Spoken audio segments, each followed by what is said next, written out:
What's going on, guys? My name is BasedOnImpulse and welcome back to the channel. Today we've got the newest installment of Way Too Early Thoughts, although this is a little later than I would have wanted it to be since I had a lot of internet issues last week that kept me from playing or working on videos.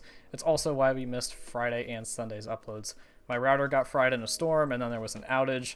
I didn't have internet from Monday night until Thursday night, so really sorry about all that, but we're back in full force now, regular schedule, back to normal. In this video, much like my Moments of Triumph video, we're going to run through the Solstice of Heroes after 1 week of playing, and I'm just going to give you guys my general thoughts.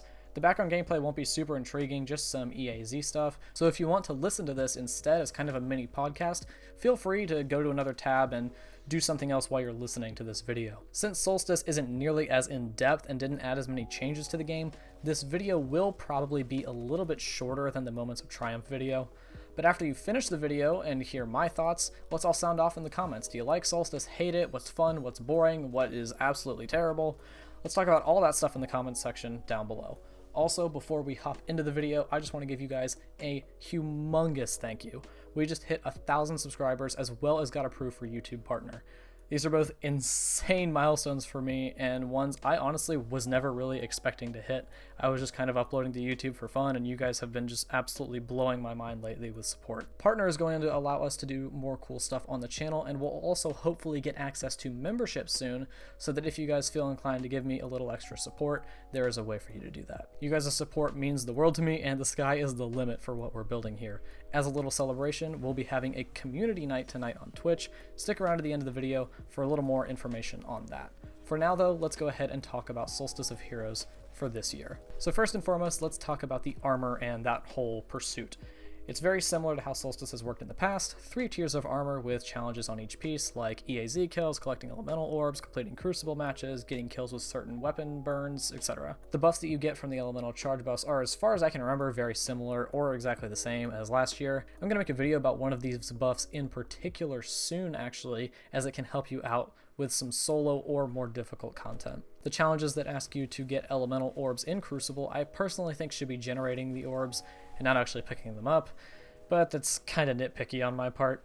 The challenges for the armor though definitely are a bit of a drag on your first character, but the 2x buff you get on your second character I feel is a comfortable speed to grind it out at. And once you get to your third character, that 3x bonus for your challenges makes it really quick and easy. I got through my entire blue set on my third character in probably about an hour. This is a nice incentive to grind out the armor on all 3 characters without it being painfully slow every time, and I think this is a great change that Bungie should keep doing for future iterations of this event.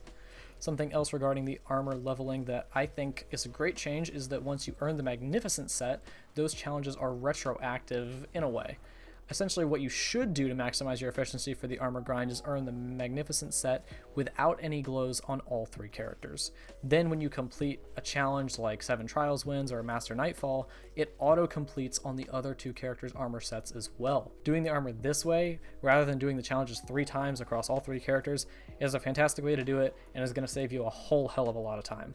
This also makes it so that I only have to win 7 Trials games instead of 21, so thank you Bungie, I love you. The one issue I do have with these Magnificent Set challenges is that I feel like the degree of difficulty doesn't really match up across the challenges. 3 Altars of Sorrow final bosses, completing a pit run, and doing a Nightmare Hunt on any difficulty don't exactly match the challenge of a Master Nightfall and 7 Trials wins. I feel like since maxing out the armor is supposed to be the quote-unquote aspirational content for this event, those final 5 challenges should present a little bit more of a degree of difficulty. And yeah, I understand that the super sweaty 6+ hours a day players like me aren't the target audience for this event, but I would say that those final challenges need to be more uniform in what they're asking you to do as far as difficulty. Even though Bungie already asked us to go into raids for Moments of Triumph, I think this would have been another chance for them to take us into other raids like Last Wish and Garden that will not be going away once Beyond Light rolls around. Let's also quickly touch on the returning EAZ activity. Personally, I'm a big fan of this activity. I talked about that in my previous Solstice video. I think it's fun to run a few times a day to stock up on packages and keys, and running around with Guillotine to smack those mini bosses sure is a lot of fun this time around. One thing that's especially great about this activity is that because of the high amount of packages and key fragments you earn, this is a great way to farm some high stat roll armor that isn't going to sunset for a while.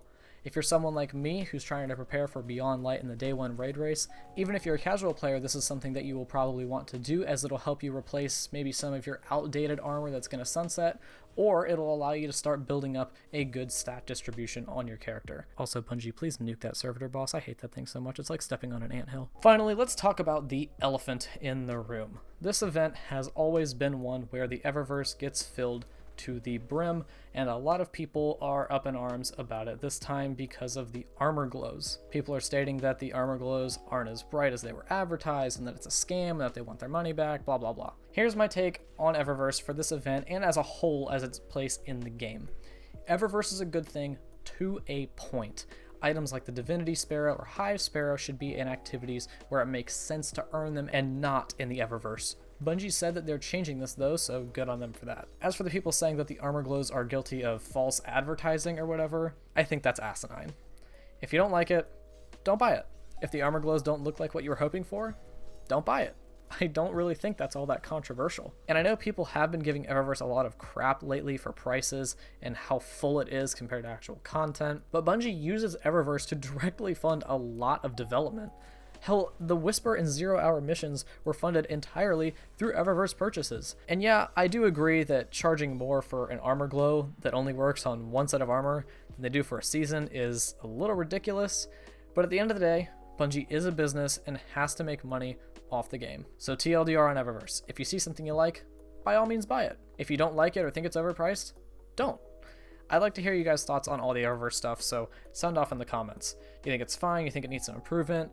Or do you think it's just straight up god-awful? Let's chat about it in the comments. So guys, that's really all I have for you about Solstice of Heroes. Let's have a chat in the comments, and anything and everything you want to talk about, dump it all down there. If there's anything I left out or something specific you want to ask me about, I'll be sure to read and reply to all of your comments. If you enjoyed the video, a positive rating would be greatly appreciated. Remember to subscribe as well as ringing the notification bell to be notified whenever I post a new video, and also remember to share the video as that helps the channel grow more than anything. You can also follow me on Twitter, Twitch, and join my Discord server. All of those links can be found in the description box down below.